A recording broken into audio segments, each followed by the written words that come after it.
Le secteur des EHPAD, nouveau nom des maisons de retraite, est en pleine actualité actuellement, avec de très nombreux challenges pour les prochaines années, avec des résidents qui ont de plus en plus de pathologies, des normes qui sont en train de se multiplier, la démographie qui va faire en sorte que le nombre de personnes âgées de plus de 85 ans, âge moyen d'entrer en EHPAD, va fortement augmenter dans les 10 à 15 prochaines années. Pour faire le point sur ce secteur d'activité en pleine évolution, j'ai voulu interviewer Maryse Duval, qui est directrice générale du groupe SOS Senior, qui dirige plus de 60 EHPAD et qui donc connaît bien ce sujet. Dans cet entretien, Maryse Duval nous explique qui est le groupe SOS Senior, quels sont les enjeux des EHPAD pour les prochaines années. Elle nous donne également son avis concernant les innovations actuellement des startups qui proposent de nombreux produits et innovations au secteur des EHPAD. Et enfin, elle nous présente le service Senior Connect Plus, qui est un service d'EHPAD à domicile, entre guillemets. Je vous propose tout de suite d'écouter l'échange que j'ai eu avec Maryse Duval. Bonjour Maryse, tu es directrice générale du groupe SOS Senior. Peux-tu nous présenter qui est ce groupe ?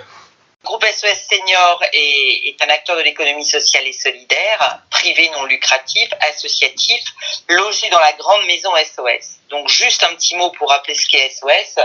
SOS est une structure qui aujourd'hui a 34 ans, donc une structure associative. Il n'y a pas de personnes physiques dans SOS, ce ne sont que des personnes morales, donc des associations. Donc avec un directoire effectivement qui supervise l'ensemble de ces associations, avec à la tête du directoire le charismatique Jean-Marc Borello. Et le fil conducteur quelque part de la maison SOS, c'est l'humain. L'humain en situation de fragilité, l'humain tout au long de sa vie, puisqu'on a un secteur jeunesse, on a un secteur santé, un secteur emploi et un secteur senior, donc que je dirige. Donc aujourd'hui, le groupe SOS, c'est 17 000 salariés, c'est 900 millions de volume d'activités, des activités aussi à l'international, dont on dira peut-être un petit mot tout à l'heure. Alors, groupe SOS Senior, c'est une marque que nous avons créée, fondée en 2013, puisqu'il y avait des activités seniors dans plusieurs associations du groupe, et il a été décidé de les regrouper, de les agglomérer pour faire ce qu'aujourd'hui est devenu le groupe SOS Senior. Donc c'est un peu plus de 63 EHPAD, établissements d'hébergement pour personnes âgées dépendantes, mais également des résidences-services, résidences autonomie, des activités de services de soins à domicile, portage de repas, et puis 2 associations qui font de la colocation intergénérationnelle. Donc nous aurons travaillé environ 4000 salariés, nous avons un volume d'activité d'un peu plus de 180 millions d'euros, et puis une dynamique très forte de développement qui se fait essentiellement par la reprise de structures associatives, de structures EHPAD associatives qui sont plutôt fragilisées, soit par des gouvernances, soit par une problématique financière, et que nous aidons, effectivement, nous incorporons dans le groupe SOS Senior et que nous aidons à se stabiliser, à remonter, à se pérenniser. Tous les EHPAD sont associatifs, hein. Toutes les structures sont associatives à l'intérieur. Toutes les structures sont associatives, effectivement. Pour les 5, 10 prochaines années ou 15 prochaines années, pour toi, les enjeux principaux du secteur des EHPAD, c'est quoi ? C'est quelle direction ? Dans quelle direction on se dirige pour les prochaines années ? Alors, il y a à la fois un jeu clair sur la problématique des locaux. Aujourd'hui, on a quand même un parc d'EHPAD qui est relativement ancien, voire pour certains vétustes. Je parle en général, je parle pas particulièrement du groupe SOS Senior, mais l'enjeu clairement, c'est de réussir à rénover ce parc immobilier. Par exemple, à l'échelle du groupe SOS Senior, nous investissons chaque année plus de 4 millions d'euros dans ce qu'on appelle le PPI, le plan pluriannuel d'investissement. Nous investissons également 2 millions d'euros dans le plan patrimoine patrimonial, donc pour les gros travaux, les travaux qui incombent aux propriétaires. Donc c'est quand même assez lourd en termes d'investissement. Et si on multiplie ces chiffres à l'échelle des 8000 EHPAD de France, on voit bien clairement que l'enjeu est assez important. Le parc d'immobilier est relativement ancien. Et on se dit qu'effectivement, les personnes qui vont arriver dans les EHPAD, eh bien, elles auront envie, elles auront des standards, en tous les cas qualitatifs, bien plus importants que ne l'avaient nos parents. Et donc, il va bien falloir qu'on arrive à rénover ce parc d'EHPAD. Donc ça, c'est un premier point. Le second, c'est effectivement clairement la problématique RH, la problématique du personnel. Il va falloir quand même qu'on augmente nos taux d'encadrement. On sait bien, et ça c'est un constat national, les personnes restent à domicile de plus en plus longtemps, dans les meilleures conditions possibles, et quand elles arrivent en EHPAD, elles sont fragilisées par la maladie. Statistiquement, on estime que les personnes âgées aujourd'hui ont un peu plus de 8 maladies cumulées. Donc elles sont fragilisées par la maladie, par l'âge, parfois la dénutrition. Et effectivement, l'âge moyen d'arriver en EHPAD est de plus en plus tard. On est maintenant sur 87 ans pour une durée moyenne de séjour de 22 mois. Donc l'enjeu, c'est aussi peut-être celui, parce qu'on n'est pas en train de virer vers la transformation en unité de soins de longue durée, quelque part plutôt. Donc, d'accord. Alors, c'est un petit peu ça la problématique aujourd'hui. Je pense qu'on aura aussi, dans les 10-15 prochaines années, clairement peut-être un enjeu de diversifier nos modes de prise en soin, peut-être de faire plus de séjours temporaires, parce que je pense qu'effectivement on va aller vers ces solutions beaucoup plus que maintenant. La personne âgée voudra rester au domicile, mais avec peut-être des temps de repos, de répit de ses aidants, de répit de ces solutions d'aide à domicile. Et je pense que peut-être effectivement on aura une transformation en SAD des établissements d'hébergement pour personnes âgées dépendantes.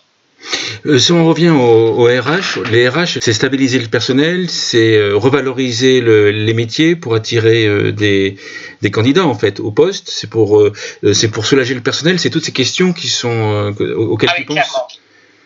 Alors, sur la partie RH, on a à la fois une augmentation effectivement exponentielle du nombre de personnes âgées, et si on regarde les courbes de population à 2040, on s'aperçoit qu'on a une chute des actifs. Clairement, on dit qu'il manquera un peu plus de 9 millions d'infirmières si on prend la grande Europe. Donc ça va vraiment être un sujet des années à venir. Nos métiers ne sont pas les métiers attractifs, ça ne fait plus rêver d'être infirmière et d'être aide-soignante.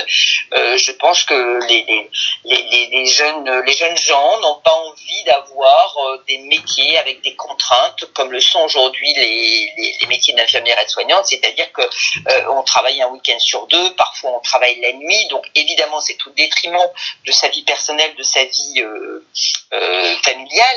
Et ces contraintes fortes, alliées au fait qu'effectivement dans nos établissements on travaille dans un secteur particulier, les personnes âgées c'est parfois lourd, parfois contraignant. On est face à des personnes qui ont des problèmes cognitifs, qui parfois peuvent être un peu violentes, et c'est vrai que ces métiers sont particuliers, demandent une empathie, demandent beaucoup de oui, je veux dire une empathie vraiment naturelle avant effectivement des qualités professionnelles. Et clairement, nous avons une défection sur ces métiers. Alors si on rajoute la souffrance que nous vivons au quotidien avec les l'EHPAD bashing depuis l'année dernière, il est clair que ça n'attire pas les vocations, et c'est un peu compliqué en ce moment de pouvoir recruter du personnel paramédical. Cela dit, si on rajoute également au personnel paramédical la problématique du personnel médical, c'est-à-dire qu'on manque aussi beaucoup de médecins, la capacité de gériatrie n'existe plus. On forme, Jean-Marie Bettel le répète assez souvent, on forme autant de gériatres que de chirurgiens esthétiques dans notre pays, alors qu'évidemment les cibles de population sont pas du tout les mêmes.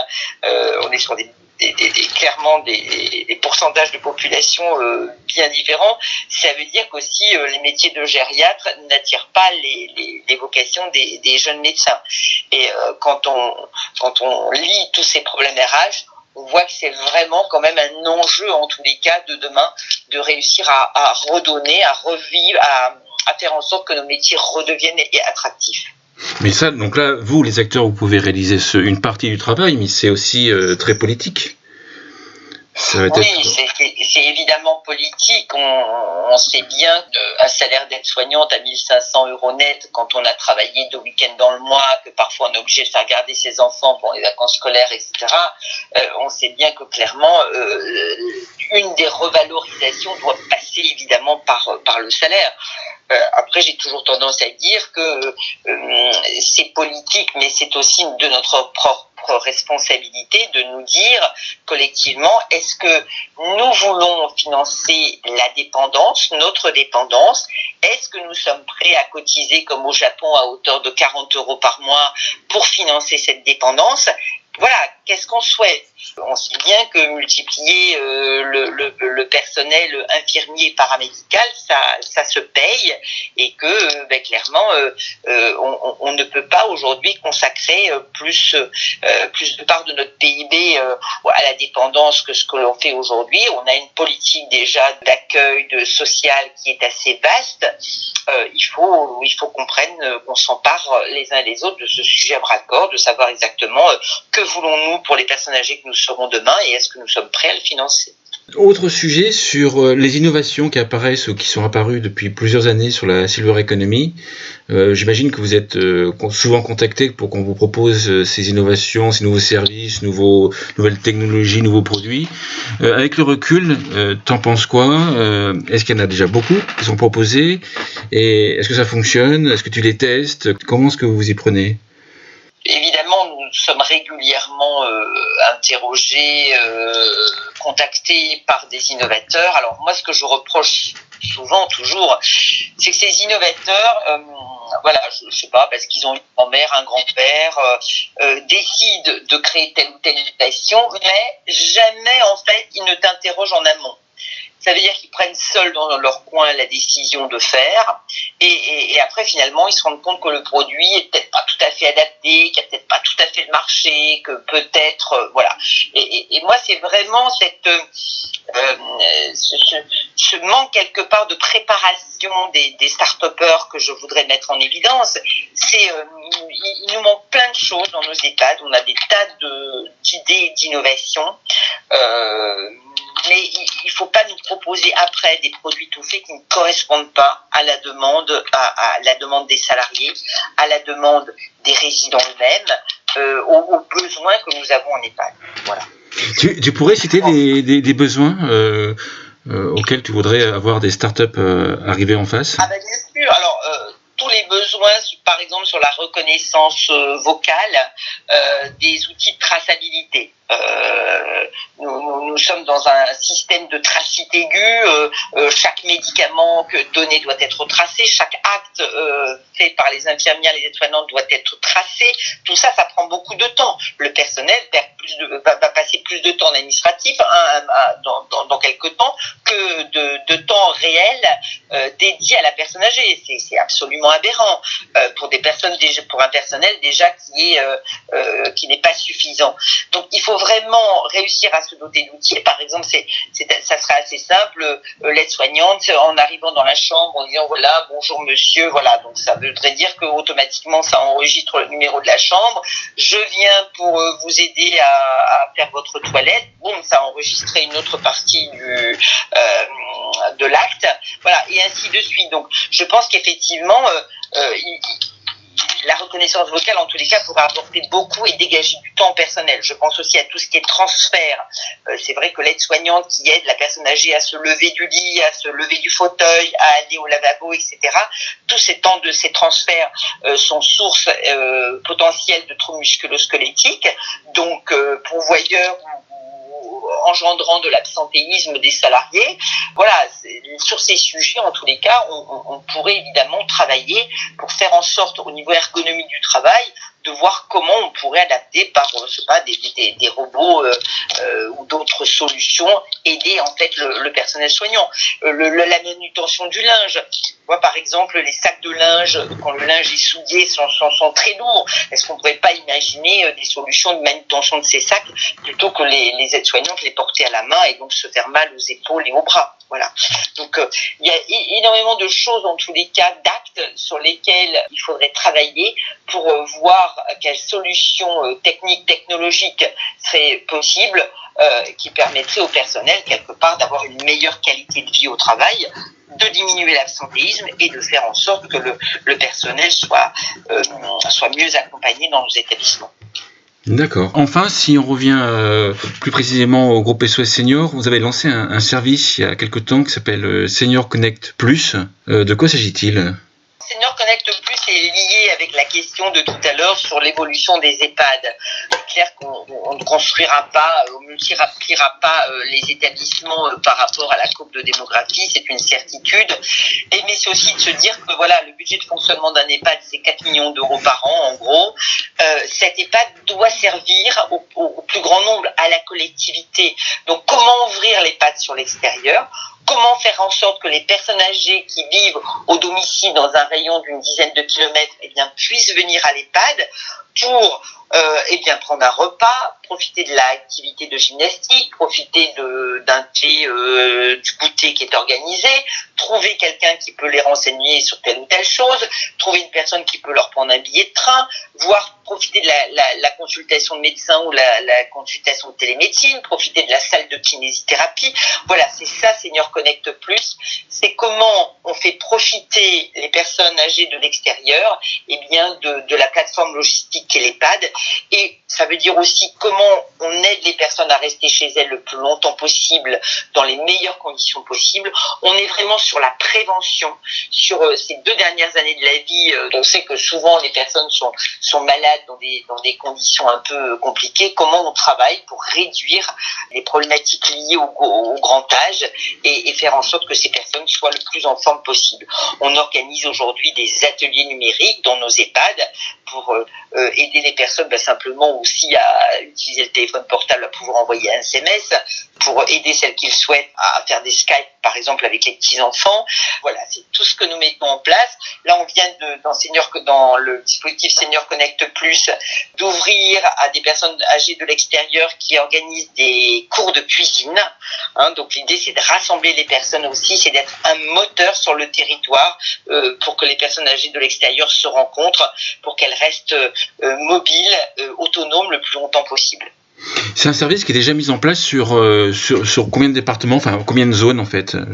Alors, c'est un service que nous avons mis en place avec notre partenaire, la CARSAT Alsace-Moselle, puis ensuite avec Malakoff-Médéric, sur les établissements de Metz-les-Cèdres et d'Épinal. Et la CNAV Île-de-France vient de nous financer un démarrage sur l'établissement d'Aulnay-sous-Bois dans le 93. Donc aujourd'hui, nous avons 3 établissements et prochainement, nous l'ouvrirons également à Créange puisque le district de Folquemont nous finance également le Senior Connect sur son territoire. Donc aujourd'hui, 3 établissements, bientôt 4 demain, s'ouvrent à Senior Connect. On espère bien évidemment dans cette année pouvoir en démarrer 5 ou 6. C'est en tous les cas notre objectif et notre cible. Alors il faut savoir que nous concrètement, ce qu'on a besoin de financer aujourd'hui, c'est la coordinatrice Senior Connect. Alors le modèle économique, pour que ce soit en autonomie, n'est pas complètement encore finalisé. Je pense qu'à terme, Senior Connect, parce qu'il faut il faut couvrir la charge de salaire et de charge du coordinateur et puis du référent central. Donc je pense qu'à terme, on trouvera un équilibre entre, par exemple, une demi-heure d'appart, sans doute la mutuelle qui financera au titre de la prévention, un petit reste à charge, peut-être la commune ou la communauté de communes qui abondera. Et c'est en fait ces différentes briques qui permettront de pouvoir nous financer à terme le coordinateur Senior Connect. Pourquoi c'est un groupe d'EHPAD en fait qui propose ce service? Parce que c'est quand même un service qui est quand même différent du métier de base. Alors, pourquoi c'est un groupe d'EHPAD parce que simplement notre réflexion à nous SOS, encore une fois dans notre modèle, pouvoir répondre à des innovations sociétales, c'est une mission en tous les cas que nous nous sommes donnés. Donc nous avons réfléchi simplement au vieillissement de la population, au fait que les autorisations d'EHPAD n'allaient pas aller de façon exponentielle, et donc on s'est dit plutôt que regarder le tsunami démographique arriver vers nous, soyons proactifs, inventons des solutions. Nous avons ces EHPAD qui sont financés aujourd'hui quand même en partie par les contribuables, si on voit la version, la dotation soins, donc en partie par le contribuable. Ce sont des établissements connus en tous les cas au sein d'une commune. Eh bien, rendons-les en tous les cas attractifs et ouverts pour la population âgée environnante, pour que cette population effectivement puisse y trouver un certain nombre de services. C'est comme ça qu'est née l'idée de Senior Connect, c'est de dire au moins la maison de retraite, elle est identifiée dans un village. Si on sait que dans cette maison de retraite, même si on ne veut pas y rentrer, mais en tous les cas, si on est âgé, on peut y trouver un certain nombre de solutions et de réponses, eh bien ça peut être le lieu quelque part fédérateur sur le territoire, pour pouvoir effectivement appréhender les problématiques liées au vieillissement de la population.